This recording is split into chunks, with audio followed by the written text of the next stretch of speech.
Cada tarde, Tomás se sentaba en la colina a mirar las nubes, pero había una en especial que siempre lo seguía. Era pequeña, esponjosa, y parecía sonreírle. Un día, la nube bajó lentamente del cielo y se posó a su lado.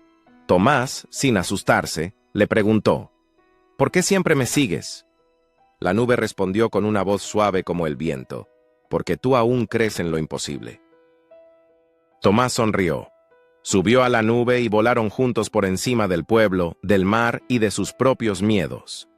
Al amanecer, la nube lo dejó en la colina y le susurró: «Nunca dejes de mirar al cielo.